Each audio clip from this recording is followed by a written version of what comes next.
Je m'appelle Julia, j'ai 34 ans. Le matin de notre 10e anniversaire de mariage, je me suis réveillée plus tôt que d'habitude. Ce n'était pas volontaire, j'étais simplement enthousiaste. 10 ans. Une décennie entière aux côtés de Marcelo. Je voulais faire quelque chose de beau, quelque chose de simple mais rempli de tendresse, exactement comme j'avais toujours essayé de préserver entre nous, même quand lui ne semblait plus s'en soucier. Pendant que je préparais le petit déjeuner, j'ai senti une pression dans ma poitrine, une intuition que je ne voulais pas nommer. La cuisine était silencieuse, seulement le bruit du café qui passait et du pain qui dorait à la poêle. J'ai dressé la table avec des fruits, du jus frais et un petit bol de céréales, comme au début. À cette époque, il adorait lorsque je préparais la table avec soin. Il prenait des photos, m'enlaçait par la taille, disait qu'il était beaucoup trop chanceux. Mais l'homme qui est descendu l'escalier ce matin-là ressemblait à un étranger portant son visage. Marcelo est entré dans la cuisine torse nu, les cheveux en bataille, mais pas d'une manière attendrissante, d'une manière négligée. Il a pris le café sans me regarder et en a bu une gorgée si grande que j'ai vu sa paume d'Adam monter et descendre. Il a marmonné un merci, sans émotion. Et quand j'ai dit « Bon anniversaire à nous », il a simplement répondu « J'ai une réunion tôt, je ne vais pas rester longtemps ». Il y avait quelque chose dans son ton qui m'a fait ravaler ma salive. Mais j'ai essayé d'ignorer comme je le faisais toujours. J'ai tenté de dire « J'ai préparé le petit déjeuner pour nous. Tu sais quelle journée, n'est-ce pas ?» Il m'a regardé une seconde, trop rapide, puis a détourné les yeux vers son téléphone. « J'en sais rien, Julia, on parlera de ça plus tard, je suis en retard. » Il a pris les clés, sa mallette, et est sorti, fermant la porte avec assez de force pour faire trembler le cadre. Je suis restée seule avec cette belle table, avec ce silence immense, avec cette question que j'évitais moi-même de formuler. Est-ce qu'il s'en soucie encore ? Je voulais croire que oui, je le voulais vraiment. Peut-être qu'il était juste stressé. Peut-être que c'était juste une mauvaise journée. J'ai passé le reste de la matinée à nettoyer la maison, comme toujours. Je voulais que tout soit impeccable pour le dîner de célébration. En dépoussiérant les étagères et en remettant droit les cadres, j'ai remarqué combien de photos anciennes étaient là. Voyages, fêtes, dîners, sourires, presque toutes prises durant les 4 premières années de mariage. Après cela, les photos étaient devenues rares. Il ne voulait plus en prendre. Il disait qu'il était moche, fatigué, que ce n'était pas le moment, qu'il n'y avait pas d'ambiance. Puis il ne disait plus que « À quoi ça sert, Julia ? C'est juste une photo ». Un petit détail, mais aujourd'hui, je vois que c'était un morceau de la perte. Malgré tout, ce jour-là, je me suis répété « Je vais faire un beau dîner. Je vais allumer des bougies, préparer son plat préféré. Peut-être que ça ravivera quelque chose. » C'était trop d'espoir pour un mariage déjà en train de s'effriter. Je suis allée au marché, j'ai acheté les meilleurs ingrédients pour la lasagne qu'il adorait.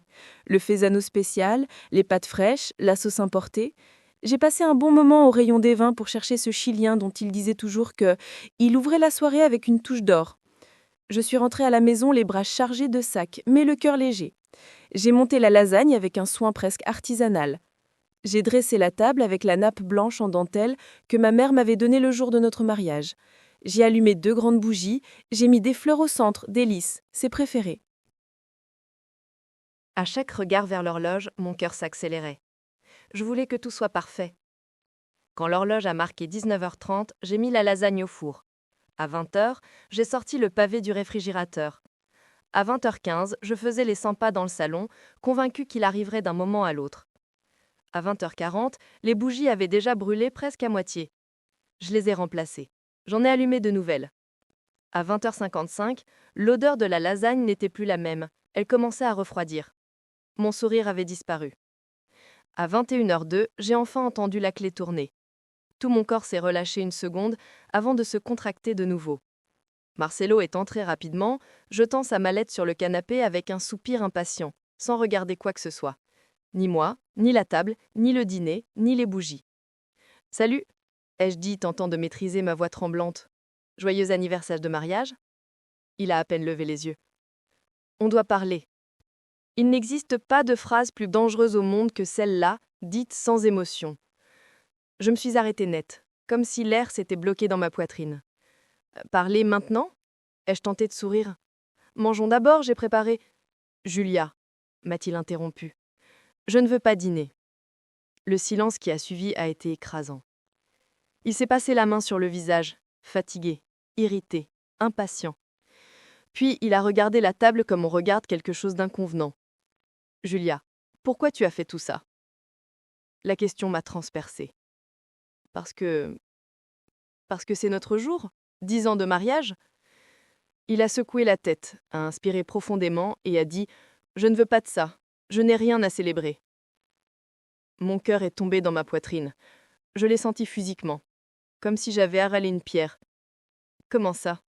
Il s'est mis à marcher dans le salon, agité.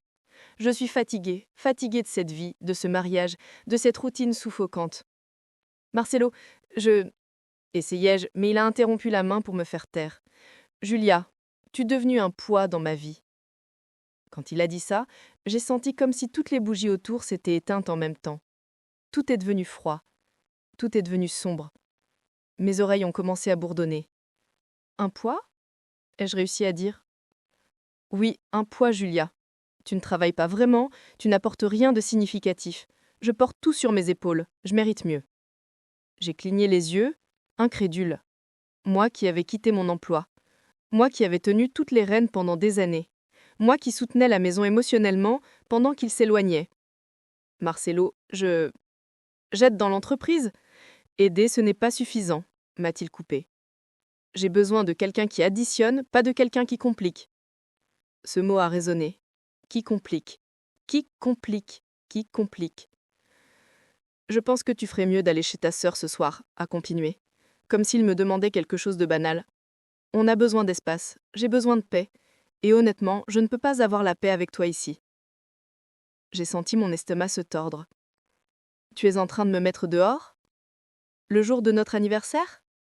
Ne dramatise pas, a-t-il dit, sans aucune pitié. C'est juste une pause.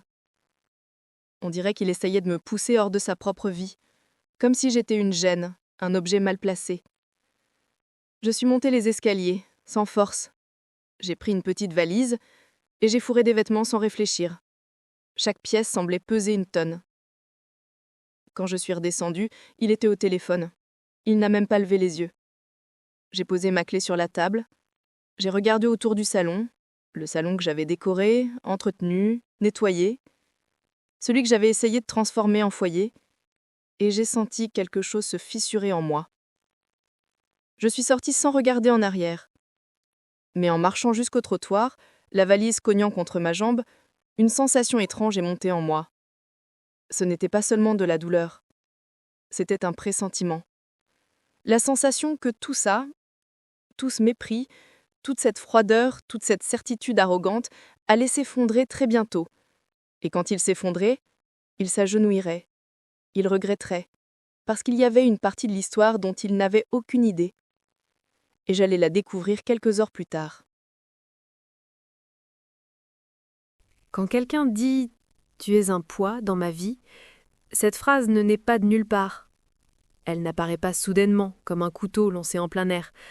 Elle s'aiguise peu à peu, trempée dans de petites humiliations, de petites absences, de petits mots qui semblent anodins sur le moment, mais qui, additionnés, deviennent une pierre si grande qu'il est impossible de ne pas trébucher. Et la vérité, c'est qu'en regardant en arrière, mon mariage se dirigeait déjà vers cela bien avant cet anniversaire fatidique. Mais ce soir-là, traînant ma valise jusqu'à la maison de ma sœur, je n'arrivais pas encore à voir les choses clairement. Je ne sentais que le poids de la douleur, l'amertume de l'injustice, le vide sombre qui s'ouvre quand quelqu'un que tu aimes affirme que ta présence détruit sa vie. Pendant que la voiture de l'application me conduisait à travers la ville illuminée, les lumières se reflétant sur la vitre à côté de moi, une partie de mon esprit a commencé à défiler des souvenirs, pas les grands, pas les marquants, mais justement les petits, ces micro-scènes que j'avais normalisées au fil des années, celles qui montrent comment on se perd sans s'en rendre compte. Quand j'ai rencontré Marcelo, il était le genre d'homme qui occupait n'importe quelle pièce. Il entrait et tout le monde se tournait vers lui. Pas parce qu'il était beau, et il l'était, mais parce qu'il dégageait de confiance. Il parlait, les yeux brillants de projets, de plans, d'objectifs, de réussites. Parfois il exagérait, mais je trouvais ça charmant. Moi, j'étais plus discrète, réservée, pragmatique. Il disait que je l'encravais. Au début, nous étions amoureux d'une manière douce, belle. Nous allions dans des petits bars, buvons du vin bon marché et faisions des plans immenses. Il me disait « Julia, un jour nous travaillerons ensemble. Tu seras ma partenaire dans l'entreprise et dans la vie. » Je riais, je trouvais ça exagéré. Mais ces noms ont fait leur nid en moi. 1 an après le mariage, il m'a demandé de quitter mon travail. Il disait « Tu es brillante en organisation, en chiffres, en rapports. J'ai besoin de ça pour que l'entreprise grandisse. Ce que je fais est bien plus grand que ce salaire fixe que tu reçois. Viens avec moi, tu vas m'aider à construire quelque chose qui sera à nous. » J'ai résisté à l'idée de partir pendant des semaines. J'aimais mon travail, j'aimais la stabilité et surtout, j'aimais la sensation d'avoir quelque chose qui était entièrement à moi. Mais mon erreur a été de croire qu'abandonner quelque chose par amour signifie toujours gagner quelque chose de plus grand en échange. J'ai accepté de partir. Et durant les premiers mois, il semblait vraiment que nous avions fait le bon choix. L'entreprise commençait à croître, nous faisions de nouveaux contacts, nous passions des heures à travailler dans le bureau improvisé de notre maison, moi organisant tout, lui en réunion, concluant des contrats, cherchant des clients. Mais très vite, tout a changé. Le problème, c'est que Marcelo avait un éclat qui attirait les gens, mais pas la capacité de soutenir les responsabilités. Et avec le temps, je faisais de plus en plus, pendant que lui se reposait de plus en plus. Je me retrouvais responsable de répondre aux emails, préparer les propositions, organiser les tableaux, faire la comptabilité basique, émettre les factures, remplir les rapports, gérer les petits clients, préparer les présentations. Il appelait ça un soutien administratif, mais la vérité c'est que j'étais presque la moitié de l'entreprise, et la moitié invisible. Je me souviens d'une nuit précise, il y a presque 4 ans. Il avait une présentation importante le lendemain matin. J'ai passé des heures à préparer un matériel impeccable, avec graphiques, données, comparaisons. Quand il est rentré, il n'a même pas regardé. Il a juste dit « Ah, tu as déjà fait ? Fallait pas se donner tous mal. Ils vont même pas lire ça. » Il a pris le fichier et est parti. Il n'a pas dit merci, il n'a pas dit bon nuit. Je suis restée assise dans le salon, fixant l'écran de l'ordinateur avec l'étrange sensation d'être effacée petit à petit. Mais le lendemain, il est revenu et a dit « On a décroché le contrat. Mon client a dit qu'il n'avait jamais vu une présentation aussi professionnelle. » Et j'ai souri.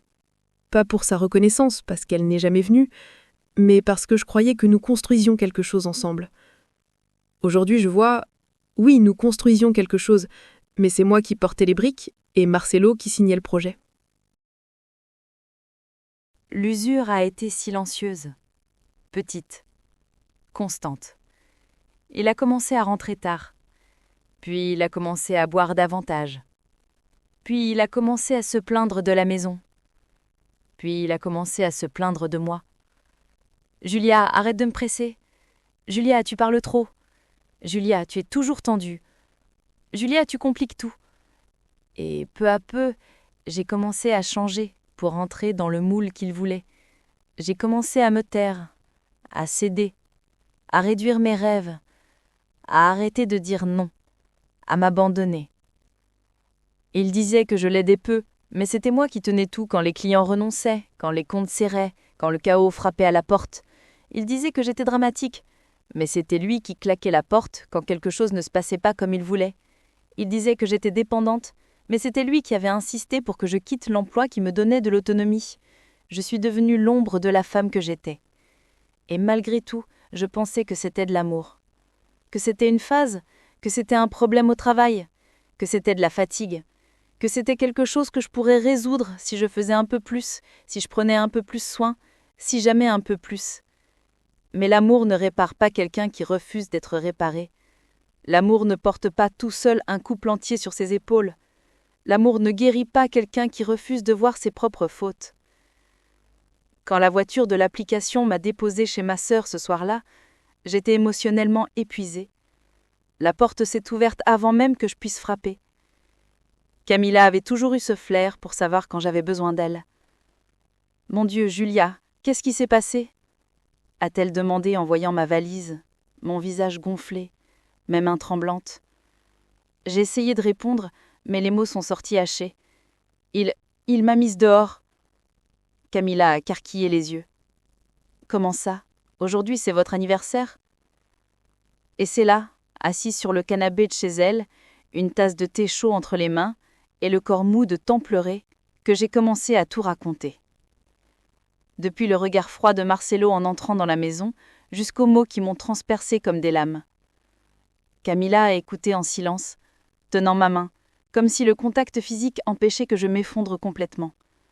Quand j'ai terminé, elle a inspiré profondément et dit « Julia, ça n'a pas commencé aujourd'hui ? Et tu le sais. » Et je le savais. Au fond, je le savais. Mais l'affronter, c'était comme regarder dans un miroir que j'évitais depuis des années. J'ai commencé à construire une image idéalisée de l'homme que j'aimais et à ignorer tous les signes qui n'étaient pas cela, ou qu'il ne voulait pas l'être, ou qu'il l'était que quand ça l'arrangeait. Cette nuit-là, élongée dans la chambre d'amis de Camilla, j'ai serré l'oreiller et respiré profondément. La maison était silencieuse, à part le bruit des voitures au loin. Et pour la première fois de longtemps, je me suis permise de me demander à quel moment j'ai disparu de moi-même, à quel moment aimer quelqu'un est devenu un poids, et à quel moment j'ai décidé que je méritais si peu. Je ne connaissais pas les réponses, pas encore. Mais cette nuit-là, malgré la douleur, a ouvert la première fissure dans le voile qui recouvrait la vérité. Et je n'avais aucune idée que quelques heures plus tard, j'allais découvrir quelque chose de si grand, si inattendu, si absurde, que Marcelo se mettrait à genoux devant moi. Et ce serait seulement le début du renversement. Dormir cette nuit-là fut impossible. Même si mon corps était épuisé d'avoir tant pleuré, mon esprit courait comme s'il avait été lancé dans un tourbillon. Chaque phrase dite par Marcelo résonnait encore et encore, mais une en particulier semblait marquer ma peau comme un fer brûlant. « Tu es un poids dans ma vie ». Je me tournais et retournais dans le lit de la maison de ma sœur, tirant la couverture jusqu'au menton, tentant d'apaiser ma respiration, mais chaque fois que je fermais les yeux, son visage surgissait, froid, impatient, arrogant, comme s'il portait une tonne rien qu'en me regardant. Et cette sensation, cette douleur brute au creux du ventre ne me lâchait pas. La maison de Camilla était silencieuse. Il était 2h47 quand je me levai enfin pour aller boire un verre d'eau dans la cuisine. La lumière de la rue entrait doucement par la fenêtre, donnant au comptoir une nuance bleuâtre. Je me suis assise sur la chaise et enlacé mes genoux et laissé le silence m'engloutir. C'était étrange comme une maison qui n'était pas la mienne paraissait plus foyer que celle où j'avais vécu ces dernières années. Quand je suis retournée dans la chambre, mon téléphone a vibré. Un son sec qui a rempli l'air silencieux. J'ai presque ignoré, pensant que c'était une notification quelconque, mais le titre sur l'écran m'a arrêté net. Mise à jour de registre, compte entreprise, marque, consultariat et associados. Mon corps s'est glacé. C'était la banque. Et c'était envoyé à mon adresse email. Et c'était adressé à moi. Je me suis assise sur le lit, j'ai allumé la lumière et ouvert le message, les mains tremblantes. Le message était formel, objectif, impersonnel. Chère Madame Julia Albuquerque da Silva, nous confirmons que la modification de la titularité du compte entreprise a été traitée avec succès. Pendant un instant, j'ai cru mal lire, que mes yeux fatigués me trompaient. Modification des titularités ? Compte entreprise ? Mon nom ? J'ai cligné les yeux, respiré profondément et ouvert le PDF en pièce jointe. Et c'est là que tout a vraiment commencé à s'effondrer. Dans le document, l'entreprise que je croyais être celle de Marcelo, celle qu'il disait porter seul, celle à cause de laquelle il m'avait appelé un poids, était listée comme ayant une seule titulaire. Moi. Mon nom, mon numéro d'identification, ma signature, ou plutôt la signature que quelqu'un a fait semblant d'être la mienne. J'ai fait défiler. Il y avait en pièce jointe procuration, déclaration, autorisation de mouvement de crédit, une demande de prêt d'entreprise avec un montant qui m'a coupé le souffle. 178 000 reais. Mon cœur s'est mis à battre si vite que je crus qu'il allait déchirer ma gorge de l'intérieur. Je n'avais jamais signé tout cela, je n'avais jamais été informée de ce prêt. Pendant quelques secondes, je suis restée complètement immobile, fixant le document, espérant que les lettres changeraient, espérant me réveiller, espérant que tout cela n'était qu'un cauchemar mêlé à la peur de la nuit précédente. Mais ce ne l'était pas. C'était réel. Terriblement réel. Une vague de nausée montait en moi. J'ai laissé le téléphone tomber sur le lit. Ma respiration est devenue courte. La première chose à laquelle j'ai pensé, Marcelo a fait ça en cachette. La deuxième, depuis combien de temps? La troisième, la plus douloureuse, pourquoi il a fait ça avec moi? Et alors la colère est venue. D'abord lente, crampante, puis montant dans ma poitrine comme un feu. Je suis sortie de la chambre presque en courant et j'ai frappé à la porte de Camilla. « Camilla, Camilla, réveille-toi !» Ma voix tremblait, étranglée. Elle a ouvert la porte encore ensommeillée, clignant plusieurs fois les yeux. « Qu'est-ce qu'il y a ?» J'ai mis l'entreprise à mon nom, je lui ai dit déjà avec des larmes aux yeux, mais pas de douleur. « À mon nom, Camilla !» Et il a falsifié ma signature. Elle s'est réveillée sur le champ, comme si un choc électrique l'avait traversée. « Quoi ?» Je lui ai tendu le téléphone.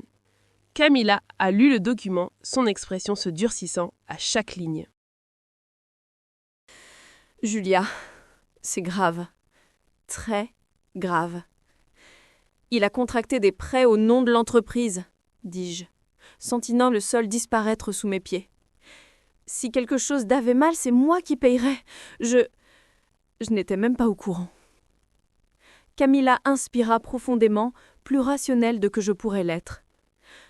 Tu dois parler avec quelqu'un maintenant. Un professionnel, un avocat, un comptable, quelqu'un qui s'y connaît. C'est alors que j'ai pensé à Rodrigo, mon ancien collègue quand je travaillais encore dans l'entreprise de logistique. Maintenant, il était comptable indépendant. Toujours juste, attentif et toujours plein de respect envers moi, sans jamais dépasser aucune limite. J'ai repris mon téléphone, les doigts tremblants, cherché son nom et envoyé un message simple. « Tu es réveillé ? J'ai vraiment besoin de te parler. C'est urgent. » Je ne m'attendais pas à une réponse, mais elle est arrivée en moins d'1 minute. « Je suis réveillée, oui. Tu peux m'appeler. » J'ai appelé immédiatement. Sa voix était sérieuse, mais douce. « Julien ? Qu'est-ce qui se passe ?» J'ai tout raconté. La dispute, l'expulsion, la phrase cruelle, l'email, le document, le prêt. J'ai raconté chaque détail, tentant de ne pas pleurer, mais ma voix se brisait à chaque phrase. Il a resté silencieux quelques secondes avant de dire « Julia, il a falsifié ta signature. C'est un crime. Et si l'entreprise est à ton nom, légalement, tu es responsable de tout, y compris des dettes. Tu dois agir vite. » Mon cœur s'est serré. « Je ne savais rien. Je peux prouver ça ?» Bien sûr que oui. Sa voix était ferme. « D'abord, demain, tu vas à la banque et demandes des copies physiques de tous les documents. Ensuite, on doit enregistrer ta contestation de signature. Et en plus, trouve un avocat spécialisé en droit civil et entrepreneurial.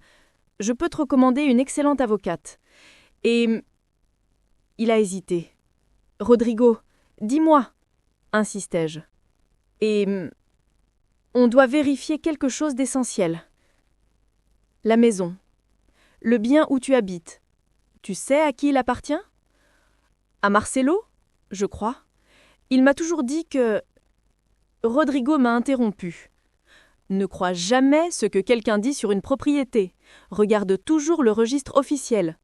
Laisse-moi vérifier le document maintenant. » Je l'ai entendu taper sur le clavier, le silence remplissant l'espace entre nous. « Julia ? » ?»« Quoi ? » demandai-je, la gorge serrée. Quelques secondes encore. Puis la phrase qui allait tout changer. « La maison est à ton nom. » J'ai presque laissé tomber le téléphone. « Comment ça ? À mon nom ? Il n'a jamais dit ?» C'est écrit ici, dans le registre. Depuis l'achat. Acte, financement, taxes, tout. Le bien est 100% à toi. Je me suis assise complètement livide. La maison, l'entreprise, la dette. Tout à mon nom. Et Marcelo m'a expulsée en disant que j'étais un poids. Camilla, qui écoutait tout à côté de moi, a serré ma main avec force et dit « Cet homme est un monstre. Il t'a traité de poids pendant qu'il mettait tout à ton nom pour que quand tout foire, ce soit toi qui payes. Quelle lâcheté, mon Dieu !» Mais je n'arrivais pas à répondre. Mon corps restait immobile, mais mon esprit parcourait un labyrinthe de souvenirs distordus. Les fois où il avait insisté que je signe des papiers pour juste facilité. Les fois où il me distrayait avec de l'affection pendant qu'il me glissait des documents. Les fois où il me pressait en disant « Fais-moi confiance ». Les fois où il me faisait croire que je ne comprenais rien aux finances. Les fois où il me traitait d'exagérer quand je posais des questions sur des contrats. Tout prenait sens maintenant. Et c'était un sens cruel. C'est là que j'ai compris, pour la première fois avec clarté, que je n'étais pas un poids, j'étais le pilier, le fondement, le soutien légal, émotionnel et financier de la vie qu'il prétendait porter tout seul. Sans moi, tout s'effondrerait. Tout. Et il le savait. C'est pour ça qu'il m'a expulsé. C'est pour ça qu'il m'a humilié.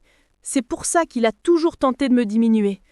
C'est pour ça qu'il m'a éloignée de toute autonomie. Parce que plus petite je me sentais, plus facile était pour lui de s'appuyer sur moi sans que je remarque le poids qu'il me faisait porter. Mais maintenant, je savais. Et cette nuit-là, pour la première fois depuis des années, une pensée a émergé. En moi. Claire. Solide. Incontestable. Je vais reprendre ma vie. Et il devra affronter tout ce qu'il a caché. Et quand ce moment arrivera, il s'agenouillera. Je ne savais pas comment. Je ne savais pas quand. Mais pour la première fois, ce que je ressentais, ce n'était plus la peur. C'était la détermination. Et cette femme endormie en moi, celle que j'avais étouffée pour m'adapter à sa vie, se réveillait. Et quand elle se lèverait complètement, Marcelo n'aurait aucune idée de ce qui l'attendait. Le soleil du lendemain semblait plus fort que d'habitude. La lumière traversait le rideau fin de la chambre d'amis et touchait mon visage, mais n'apportait aucune chaleur. C'était un matin froid, de ceux qui commencent avec un air glacé et cette odeur métallique de rosée. Je me suis levée lentement, comme si je marchais dans un rêve lourd. Mes muscles étaient tendus, ma tête pulsait et mon estomac se retournait. Mais malgré tout, il y avait quelque chose de nouveau en moi, une fermeté silencieuse, une énergie que je n'avais pas sentie depuis des années. Cette découverte, l'entreprise et la maison à mon nom, avait fait trembler le sol sous mes pieds, mais avait aussi ouvert une porte dont je ne soupçonnais pas l'existence. Et derrière cette porte, il y avait une femme qui avait été avalée lentement par le mariage. Maintenant, elle revenait. Camilla était déjà éveillée quand je suis allée dans la cuisine. Elle remuait une poêle de brouillé, mais sa posture trahissait son agitation. Quand elle m'a vue entrer, elle a éteint le feu et s'est tournée vers moi. « Tu as dormi un peu » demanda-t-elle. « Un peu » répondis-je, même si ce n'était pas vrai. Elle posa une tasse de café devant moi, prit ma main et inspira profondément. « Julia, aujourd'hui c'est le premier pas, et je serai avec toi pour tout. » Je la remerciai d'un regard. J'ai toujours pensé que c'est dans les moments de chute que l'on découvre qui est réellement à nos côtés. Et j'ai découvert que ma sœur était bien plus que du soutien. Elle était ma forteresse. Je bus mon café lentement, essayant d'apaiser mon cœur. Puis je pris une douche chaude, mis un pantalon noir, une chemise que je portais autrefois pour les réunions de l'entreprise, et attachai mes cheveux. Pas pour coquetterie, mais parce que j'avais besoin de sentir que je redevenais moi, pas la version rétrécie que Marcelo avait façonnée. À 9h20, nous avons quitté la maison en direction de la banque. Dans l'agence, le mouvement était intense. La climatisation glaciale frappait mon visage et l'odeur du lieu, un mélange de papier, de parfum et d'électricité, me donnait un peu le vertige. Un employé nous reçut avec un sourire poli et demanda « En quoi puis-je vous aider ?» Je respirais profondément. « Je veux parler au directeur responsable du compte entreprise MARCUL, Consultory et Associés. J'ai besoin de copies physiques de tous les documents de titularité, des prêts et des signatures associées. Et j'ai besoin de ça aujourd'hui. » L'employeur cligna les yeux, peut-être surpris par ma précision. Bien sûr, un instant, madame. Julia, complétai-je. On nous conduisit dans une petite salle aux murs de verre. Quelques minutes plus tard, le directeur entra, un homme d'une 50aine d'années, costume impeccable, expression soigneusement attentive. Bonjour madame, Julia. Je suis Gilbert, responsable de ce compte. En quoi puis-je vous aider? Ma voix sortit ferme, même si mes mains étaient glacées. Je veux toutes les copies des mouvements et des documents signés à mon nom ces 3 dernières années, surtout ceux concernant le prêt. Le directeur fronça les sourcils. Cela représente un volume considérable de documents. Ce n'est pas un problème, je vais attendre, répondis-je, les mains croisées. Il semblait comprendre qu'il y avait quelque chose de grave. Puis-je connaître la raison de cette demande? Bien sûr, dis-je, soupçon de fraude. Le mot tomba dans la salle comme une pierre. Il déglutit, hocha la tête et sortit rapidement. Camilla toucha mon bras. Tu gères très bien.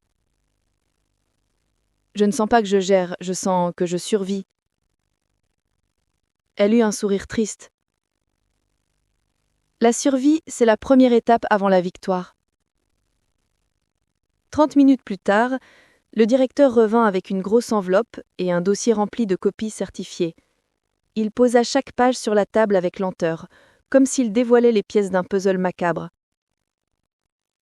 Signature falsifiée, procuration inexistante, autorisation que je n'avais jamais vue, et tout, absolument tout, à mon nom. Vous confirmez ne pas reconnaître ces signatures? Demanda-t-il. Je regardai les feuilles. Les traits étaient similaires, mais les détails trahissaient la fraude. Des astérisques que je ne fais jamais, des courbes dans le L qui ne sont pas les miennes, la hauteur irrégulière des lettres. Non. Je n'ai signé aucun de ces documents. Le directeur inspira profondément. Madame Julia, c'est extrêmement grave. Je vous recommande d'enregistrer immédiatement une plainte officielle et de consulter un avocat. J'acquiesçai. Merci. Je pris tous les documents, les rangeai dans la pochette, et nous quittâmes la banque. En arrivant à la voiture, mon téléphone vibra. C'était Marcelo. Précisâmes, on se conversa. Nous devons parler. Je déglutis. Camilla vit la notification et dit « Ne réponds pas, n'ouvre même pas ». Mais quelque chose en moi, pas de haine, pas de peur, mais une nécessité presque viscérale me poussait à ouvrir. Et alors le message s'afficha en entier. J'ai passé une nuit horrible après ce qui s'est passé. Tu es parti sans entendre mon côté. Je crois que tu as exagéré. On peut en parler en personne. Rentre à la maison. Un lard amer monta dans ma gorge. Rentrer à la maison. La maison qui était mienne et dont il n'avait jamais parlé. La maison de laquelle il m'avait expulsé comme un objet sans valeur.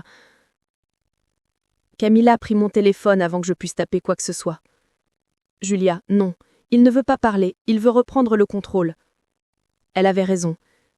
Mais il y avait quelque chose en moi, pas de revanche, pas de lucidité, mais qui me disait que j'avais besoin de voir Marcelo dans les yeux, pour la première fois, sans la vente qu'il lui-même avait placée au fil des années. Je vais lui parler. Mais pas maintenant. Et pas comme il s'attend.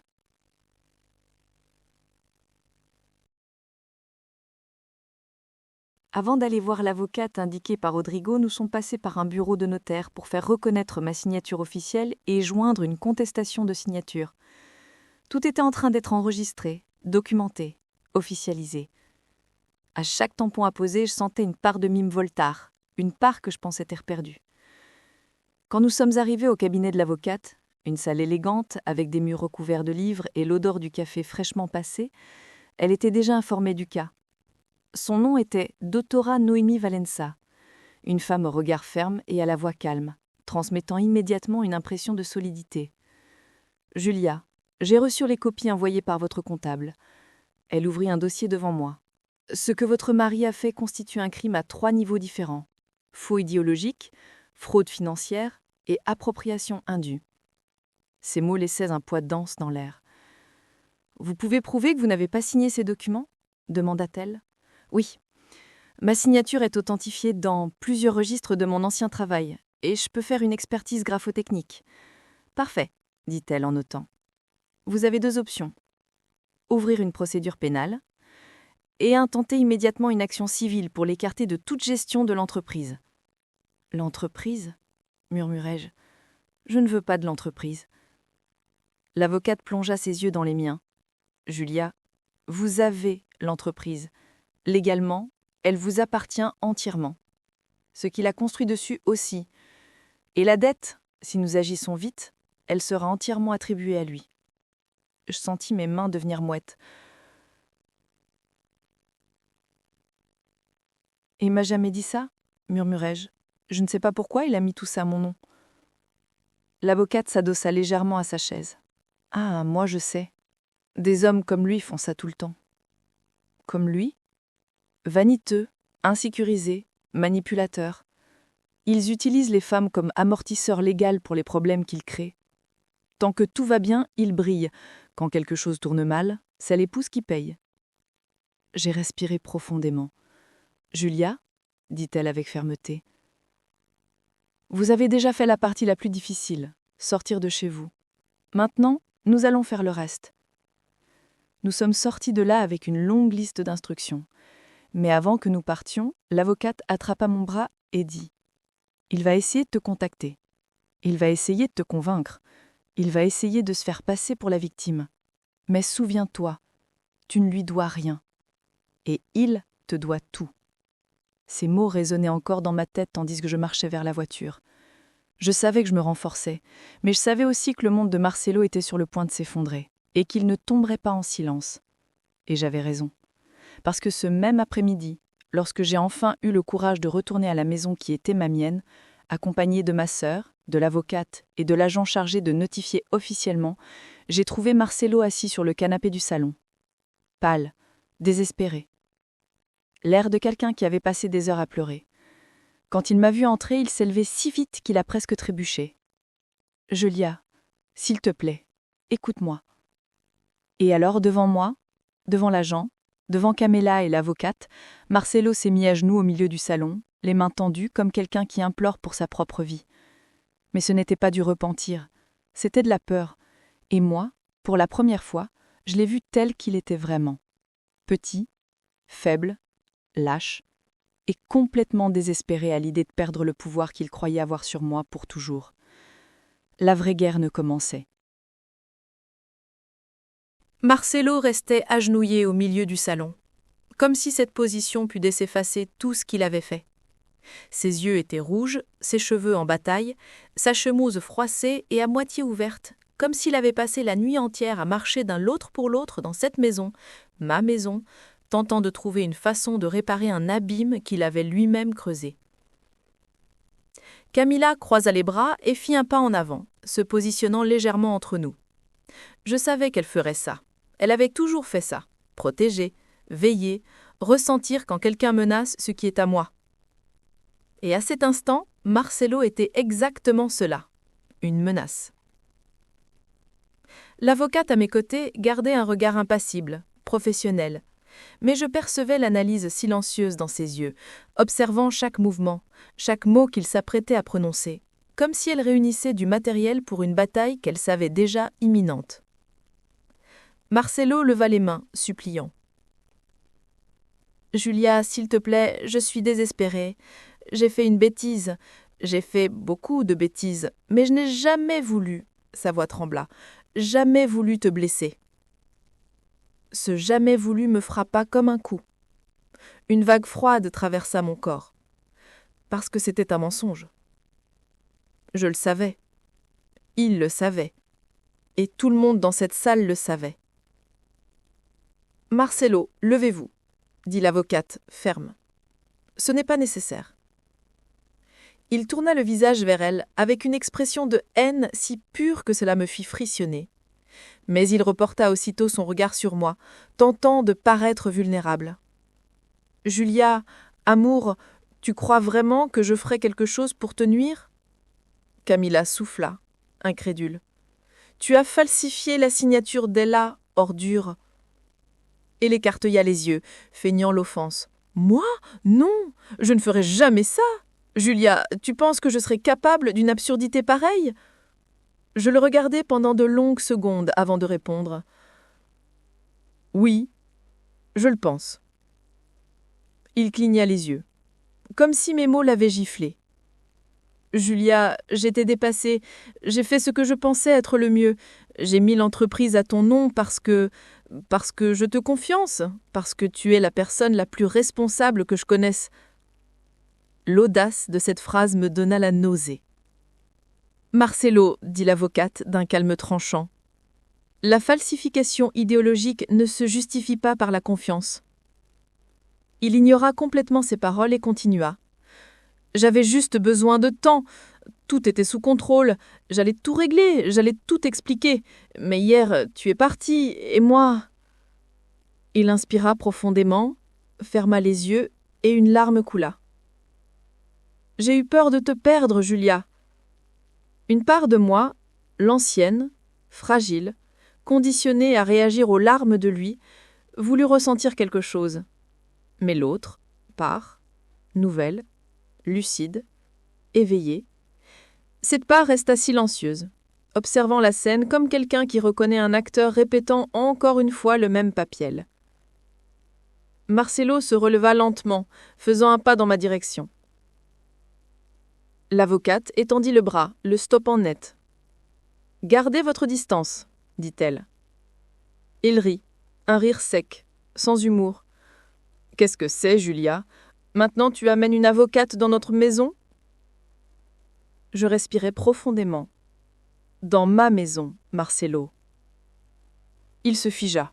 « Qu'est-ce que tu as dit ? » « La maison est à mon nom, depuis le début. » La couleur quitta son visage instantanément. « Non, ce n'est pas possible. Le financement, tous les paiements, Julia, J'ai vu les documents. Tous, et le comptable a confirmé. Il recula d'un pas, comme s'il avait reçu un coup dans l'estomac. « Ce n'était pas comme ça. Le courtier, il m'a dit que... » « Il t'a menti aussi ?» demandai-je sans élever la voix. Marcelo ouvrait et fermait la bouche sans son, comme un poisson hors de l'eau. Et je connaissais assez bien cette expression. C'était exactement celle qu'il faisait quand il tentait de créer une mentille trop rapide pour paraître convaincante. « Julia, je vais tout expliquer. »« Parfait, » dit l'avocate. « Parce que aujourd'hui même, nous déposerons 3 actions, civiles, commerciales et pénales. Vous pourrez tout expliquer formellement. » Il tourna le visage vers elle. « Tu es folle ? Tu vas détruire ma vie !»« Ta vie ? Tu l'as détruite tout seul ?» répliqua Camilla, les bras croisés. Alors Marcelo fit quelque chose que je n'oublierai jamais. Il s'effondra sur le canapé, comme si ses jambes avaient renoncé à le porter. Il passa les mains dans ses cheveux, tirant les mèches avec force, et se mit à se balancer d'avant en arrière, comme un enfant paniqué. « Julia, s'il te plaît, » murmura-t-il. « Tu ne comprends pas. Ils vont me tuer. » L'avocate inclina légèrement la tête. « Il » Marcelo se figea. Son visage se vida de toute expression, et je compris qu'il y avait là quelque chose de bien plus grave que la fraude, que l'arrogance, que le scandale de notre mariage. « Qui va te tuer, Marcelo ?» demandai-je. Il me regarda, les yeux écarquillés, désespéré. « Julia, je ne peux pas. »« Vous pouvez, » dit l'avocate. « Et vous allez le faire. Maintenant. » Il ferma les yeux avec force, respira fond d'eau, et alors, enfin, la vérité commença à couler, comme de l'eau sale sortant d'un tuyau éclaté. Il déglutit. Je n'ai pas pris le prêt tout seul. Il resta silencieux quelques secondes. J'ai utilisé l'entreprise comme garantie et j'ai aussi investi dans une affaire. Une affaire qui a mal tourné. Camilla fronça les sourcils. Quel genre d'affaire? Marcelo inspira encore une fois, comme s'il avait peur même de prononcer les mots. Avec des gens qui n'acceptaient pas les pertes. Des gens qui... Il tourna les yeux vers moi. Ne viendront qu'à me chercher s'ils pensent que tout est à ton nom. Le monde devint soudain complètement sourd, tout autour de moi disparut. Le salon, les murs, le tapis, la lumière traversant la fenêtre. Il ne restait plus que le martèlement de mon sang dans mes oreilles. Marcelo n'avait pas seulement utilisé pour couvrir des fraudes, ni seulement pour fuir des dettes, ni seulement pour manipuler le système. Il m'avait utilisé comme bouclier contre des gens dangereux. Pour mettre une cible dans mon dos. Pour sauver sa propre peau au prix de la mienne. Un froid profond percourut mon corps, tellement profond qu'il parut toucher mon os, et pour la première fois, en regardant Marcelo, je ne vis plus seulement de la lâcheté. Je vis de la cruauté. C'est pour ça, dis-je, lentement, que tu as falsifié ma signature. C'est pour ça que tu as mis l'entreprise à mon nom. C'est pour ça que tu m'as traité de poids. C'est pour ça que tu m'as expulsé. Parce que tu avais besoin de me bouter avant qu'il ne vienne te cobrer. Il se mit à pleurer pour de vrai cette fois. Pas des larmes manipulatrices. Des larmes de pur désespoir. Julia, j'avais peur. J'ai tout fait de travers. Je ne savais plus quoi faire. Une étrange calme s'installa en moi. Marcelo, dis-je. Ceci relève d'extorsion, d'association illicite, de fraude, de crimes financiers et de tentative d'utiliser une tierce personne comme prête-nom. Vous venez de reconnaître tous les éléments nécessaires à une procédure complète. Le désespoir de Marcelo explosa. Non, Julia, s'il te plaît, ne me laisse pas emmerder dans cet enfer. Je t'ai aimé. Je t'ai toujours aimé. Je peux changer. Je peux arranger les choses. Je l'ai interrompu. L'amour, ce n'est pas ça, Marcelo. Ma voix sortit ferme, solide. L'amour ne transforme pas la personne que tu dis aimer en bouclier. L'amour ne transforme pas l'autre en ombre pour que tu brilles. L'amour ne détruit pas la vie de quelqu'un pour sauver la tienne. L'amour ne sacrifie pas un pour sauver l'autre. Il se tue. Et à cet instant, je compris quelque chose de définitif. Je ne ressentais plus rien pour lui, rien, sauf de dégoût et du relâchement. L'avocate posa la main sur mon bras. Julia, allons-y. J'acquiesçai. Camilla ouvrit la porte. La lumière forte du matin illumina la pièce, éclairant cet homme agenouillé, détruit, minuscule, comme je ne l'avais jamais vu. Il tendit les mains vers moi une dernière fois. « Julia, ne me fais pas ça. Je ne t'ai rien fait, Marcelo. Tu as fait tout ça tout seul. » Et je sortis de ma maison, ni en fiant, ni brisé, ni diminué. Mais comme quelqu'un qui venait de récupérer sa propre vie dans les cendres. Marcelo resta là, à l'intérieur, pleurant, suppliant, tentant de recoller les pièces de sa version de nous deux. Mais il était trop tard. Parce que la vérité, celle que j'avais mis des années à voir, avait enfin explosé. Et maintenant, tout allait changer. Tout.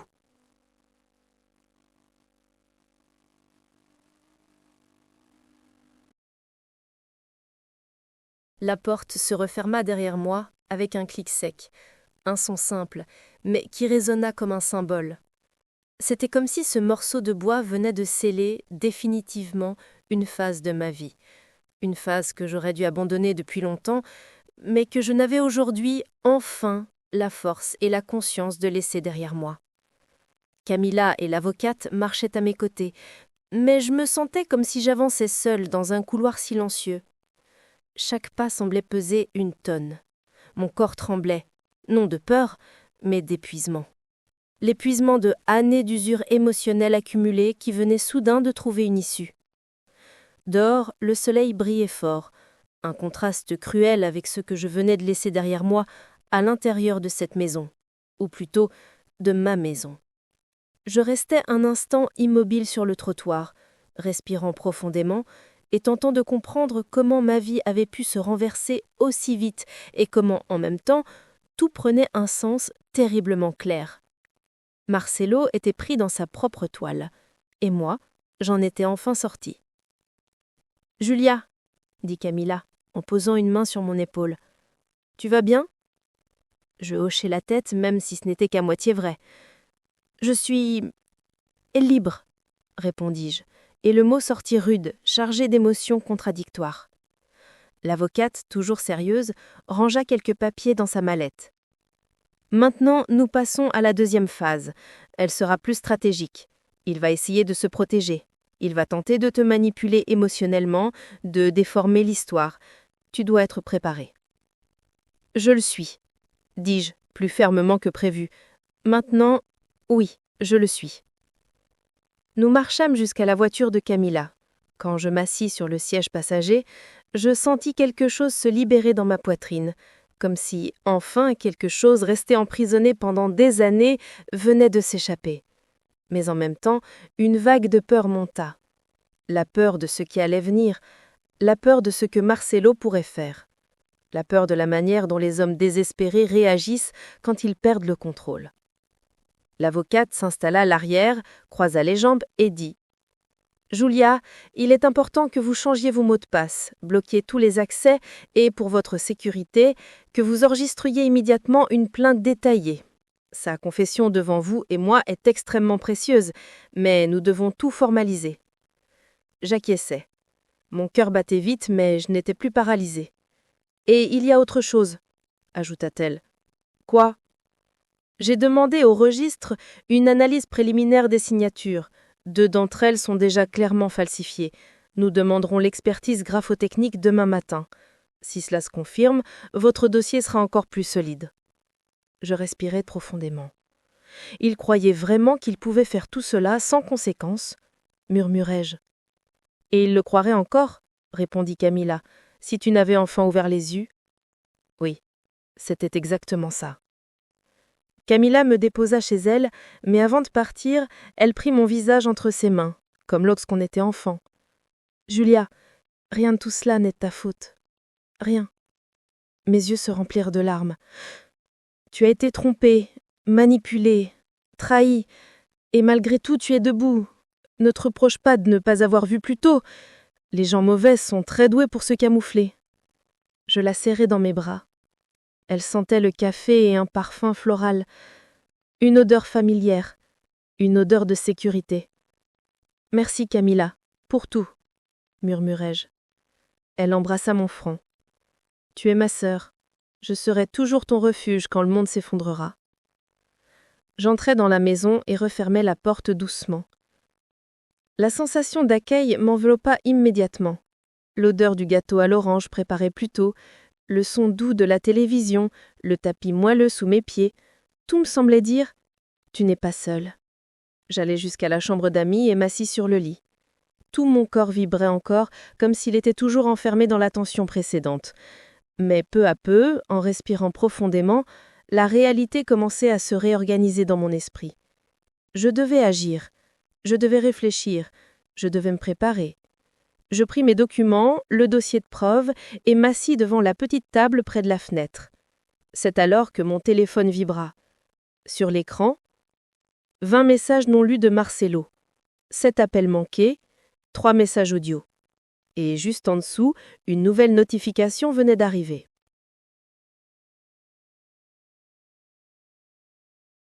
S'il te plaît, Julia. Je ne supporte pas ça. Réponds-moi. Pendant une seconde, une étrange tristesse me traversa. Pas pour lui, mais pour moi. Pour avoir passé tant d'années à tout donner à quelqu'un qui, au final, n'avait fait que m'utiliser.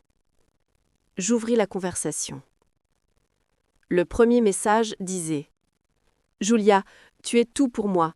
J'ai dit des bêtises.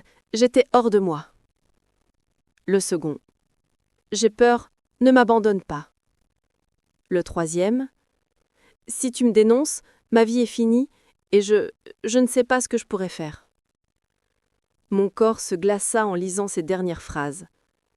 Était-ce une menace, une manipulation, du désespoir ou les trois? J'éteignis l'écran. Je me levai. Je fermai les rideaux. Le ciel commençait à s'assombrir, même si ce n'était encore que la fin de l'après-midi. De lourds nuages se formaient, et le climat correspondait parfaitement à ce que je ressentais. À 18h45, le téléphone fixe de la maison sonna. Camilla décrocha. « Allô ? Qui est à l'appareil ? » « Elle ne va pas te parler. »« Non. Et arrête d'appeler. » Elle raccrocha brusquement, la poitrine se soulevant au rythme de sa colère. « C'était lui, » dit-elle, respirant profondément. Avec ce discours ridicule de « je suis une victime ». Mon Dieu, cet homme est pourri. « Camilla, » murmurai-je, il a dit quelque chose d'étrange avant, dans l'un des messages, quelque chose qui m'a inquiétée. Elle arqua un sourcil. « Quoi ? » ?»« Si tu me dénonces, ma vie est finie, et je ne sais pas ce que je pourrais faire. » Camilla devint sérieuse. Très sérieuse. « Julia, ce n'est pas une phrase d'excuse. C'est la phrase de quelqu'un au bord de l'effondrement. »« Je le sais, mais rien, coupa-t-elle. Je vais bloquer cet homme partout maintenant. Et tu ne vas traiter avec lui que par l'avocate. Point final. » J'acquiesçai. Et à cet instant, une sensation profonde m'envahit. La peur. Pas pour moi, mais de ce qu'un homme désespéré, acculé et habitué à tout contrôler est capable de faire. Ce soir-là, je m'assis avec Camilla pour le dîner. Elle tenta de me distraire. Un film léger, des histoires du travail, des rires forcés sur des choses sans importance. Mais j'étais ailleurs. Mon corps était là, mais mon esprit errait dans un labyrinthe d'ombres de possibilités. Que ferait-il ? Qu'avait-il déjà fait ? Qui étaient ces gens dangereux ? Étaient-ils vraiment impliqués avec des criminels ? Et jusqu'où iraient-ils pour se sauver ? À 22h13, mon téléphone vibra de nouveau. Cette fois, ce n'était pas un message. C'était une vidéo. Une vidéo envoyée depuis le numéro de Marcelo. Je sentis mon cœur s'arrêter un instant. Camilla remarqua mon expression et se rapprocha immédiatement. « Qu'est-ce qu'il y a ?» ?»« Il envoyait une vidéo, » répondis-je, la voix tremblante. « N'ouvre pas, » dit-elle fermement. Mais j'avais déjà appuyé sur « lecture ». L'image mit quelques secondes à se stabiliser. C'était Marcelo, dans un endroit sombre, respirant fort, les yeux écarquelés, visiblement hors de lui. La caméra tremblait. Et puis il dit, d'une voix plus désespérée que tout ce que j'avais déjà entendu, « Julia, ils savent. Ils savent que l'entreprise est à ton nom. Ils savent que je te l'ai dit. Ils viennent après moi. » Mon corps se transforma en glace. Camilla porta une main à sa bouche. La vidéo continua.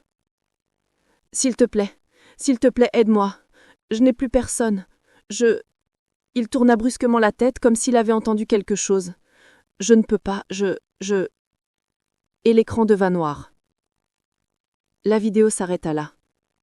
Sans explication, sans suite, sans contexte. J'étais figée. Camilla m'arracha le téléphone des mains, affolée. Julia, ce n'est pas normal. C'est très grave. Il faut prévenir quelqu'un. Je n'arrivais pas à répondre. La seule chose que je pouvais penser était « Marcelo est peut-être en danger. Mais moi aussi. Et maintenant, il n'y a plus de retour en arrière. » Je restais assise sur le canapé de longues minutes, fixant le téléphone encore entre les mains de Camilla. La vidéo de Marcelo semblait résonner dans la pièce, comme si chaque souffle paniqué qu'il avait donné était resté suspendu dans l'air. Je n'arrivais pas à parler. Je n'arrivais pas à bouger. Mon corps était rigide, comme si j'avais été congelée de l'intérieur. Camilla respirait vite, faisant les 100 pas, tentant de mettre de l'ordre dans le chaos. « Julia, cette vidéo, c'est extrêmement grave. C'est dangereux. On doit appeler la police. Maintenant !» Je ne répondis pas. Je restais là, paralysée, la pensée scindée en deux réalités qui s'entrechoquaient comme des vagues violentes. Dans la première, Marcelo était l'homme qui m'avait expulsée de ma maison, humilié, utilisé, qui avait falsifié ma signature, volé mon autonomie, mis des dettes à mon nom et tenté de faire de moi un bouclier humain pour les conséquences de ses propres actes. Dans la seconde, il était un homme désespéré, tremblant, caché, demandant de l'aide, affirmant être en réel danger. Et alors, quelque chose en moi se brisa. Je ne ressentais plus d'amour, plus de peur, pas même de la peine, mais je ressentais une responsabilité, pas envers lui, mais envers quelque chose de plus grand que lui. La responsabilité de finir cette histoire de la seule manière possible, avec vérité et justice. « Julia », murmurai-je enfin, levant lentement la tête, « appelle la police. » Elle n'hésita pas.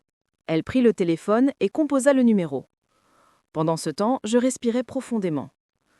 Je regardais de nouveau la vidéo, l'image tremblante, son regard affolé, la pièce sombre, le bruit au fond, comme des pas, comme des voix étouffées.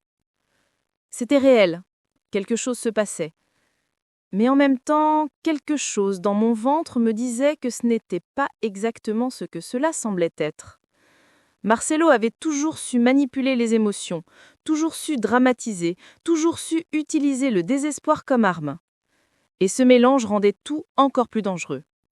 Quand la police arriva, 2 voitures. Camilla expliqua tout.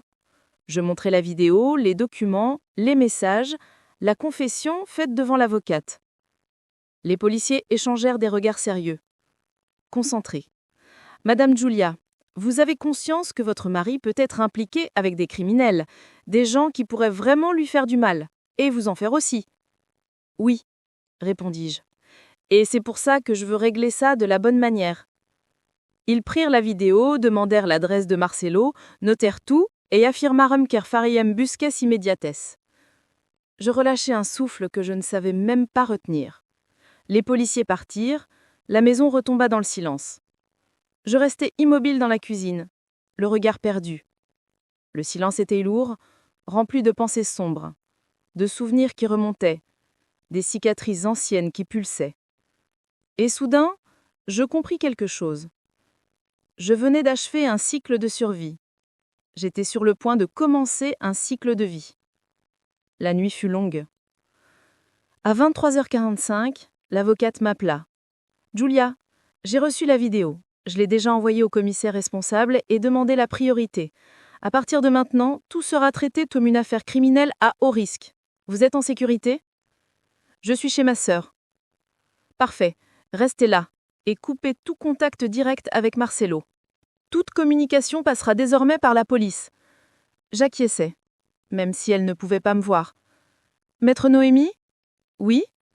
Vous croyez que tout ça, ce désespoir, est réel ? » Elle respira profondément. « Julia, les hommes qui construisent leur propre chute ne savent jamais gérer les conséquences. Certains paniquent, d'autres manipulent, d'autres encore tentent d'entraîner les gens autour d'eux dans leur chute. Mais toi, tu es sorti du gouffre avant qu'il soit trop tard. Maintenant, vous devez garder vos distances. » Ces mots furent comme des encres, solides, concrets, nécessaires. L'appel se termina. À 2h17 du matin, je reçus une nouvelle notification. Cette fois, ce n'était pas un message, ni une vidéo. C'était la police. Nous avons retrouvé votre mari. Il est en vie. Il est conduit au commissariat pour déposition. Mon cœur fit un bond. Camilla, réveillée par le bruit, accourut. Qu'est-ce qu'il y a? Ils ont retrouvé. Elle me serra dans ses bras. Dieu merci, Julia, Dieu merci. Mais moi, je ne ressentais pas de relâchement. Pas encore. Parce qu'au fond de moi, quelque chose murmurait. Il manque le reste. Il manque la vérité complète. Il manque le vrai dénouement. À 10 heures le lendemain matin, je fus appelée au département de police pour une déposition formelle. L'environnement était sérieux, aseptisé, rempli de pas résonnants et de voix étouffées. On me conduisit jusqu'à une salle où le commissaire, un homme corpulent, au regard méfiant et à la voix lourde, m'invita à m'asseoir. « Madame Julia, merci d'être venue. Nous devons clôturer cette partie de l'affaire. » J'acquiesçai, tenant mon sac serré contre moi. « Votre mari a été retrouvé dans un motel abandonné à la sortie de la ville. Il affirmait se cacher de personnes qui voulaient de l'argent. Mais en fouillant les lieux, nous avons trouvé quelque chose d'important. » Mon corps se raidit. « Quoi donc ?» Le commissaire posa une chemise sur la table, l'ouvrit et fit glisser quelques documents vers moi. « Julia, votre mari essayait de simuler son propre enlèvement. » Je restai pétrifiée. « La vidéo qu'il vous a envoyée, » poursuivit le commissaire, « était mise en scène, filmée avec l'aide d'un ami à lui. Il n'y avait aucune menace réelle. Il tentait de manipuler la situation pour vous effrayer, pour que vous renonciez à la procédure, pour que vous couriez à son secours, pour pouvoir ensuite prétendre devant la justice qu'il était émotionnellement instable et tenter de réduire ses responsabilités pénales. » Je ne parvins pas à répondre. Mes lèvres tremblaient, mais aucun son ne sortait. Camilla serra ma main avec force. « Vous êtes en train de dire, dit-elle à ma place, qu'il a simulé être en danger juste pour manipuler ma sœur ?» Le commissaire acquiesça. « C'est exactement cela. Votre mari est responsable de plusieurs irrégularités financières, et maintenant aussi de fausses déclarations de crimes et tentatives de fraude procédurale. » Je fermai les yeux. Le monde semblait tourner et pourtant, pour la première fois, je me sentais en contrôle. Marcelo n'était pas désespéré parce qu'il était en danger, il était désespéré parce qu'il avait perdu le contrôle que j'avais laissé à lui, et à cet instant, je sus. Ce qui lui restait n'était pas de l'amour, ce n'était pas du repentir, c'était de la peur d'affronter les conséquences sans moi. Après ma déposition, l'avocate m'expliqua les prochaines étapes. Elle marchait à mes côtés comme une présence constante, une muraille dont je n'avais pas conscience d'avoir tant besoin. « Julia, à partir de maintenant, la justice prendra le relais. Vous êtes protégée, et il sera tenu responsable de chacun de ses actes. »« Je sens, » murmurai-je, « je sens que je peux enfin respirer. » Elle sourit doucement. « Parce que maintenant, tu en as le droit. » Et je compris alors que la liberté n'arrive pas toujours avec des cris ou des explosions dramatiques. La liberté arrive dans le silence, dans la clarté, dans le poids qui glisse lentement des épaules, jusqu'à ce que l'on réalise que l'on portait quelque chose qui ne nous appartenait pas. Un mois plus tard, les choses étaient plus claires. Marcelo fut mis en examen. L'entreprise fut retirée de mes responsabilités financières. L'expertise graphotechnique confirma les falsifications. Et la maison resta officiellement à mon nom. Mais surtout, je me reconstruisais. Je fis de la thérapie, je repris un poste administratif dans une nouvelle entreprise, je réappris à respirer, je réappris à exister sans me sentir petite. Et un après-midi ensoleillé, assise sur la véranda de la maison de Camilla, qui était devenue mon allié inébranlable, j'écrivis quelque chose dans un carnet, quelque chose que je garderai pour toujours. Je ne suis pas renaître, je suis ressusciter. Car renaître, c'est renaître à nouveau. Ressusciter, c'est revenir à la vie après avoir été laissée pour morte. Et moi, je suis revenue, plus forte, plus entière, plus moi. Marcelo a tenté de m'enterrer, mais il a oublié qu'il existe des femmes qui fleurissent même sous la terre. Et maintenant, enfin, l'histoire est à moi, la vie est à moi. Et jamais plus je ne laisserai quelqu'un m'en faire douter.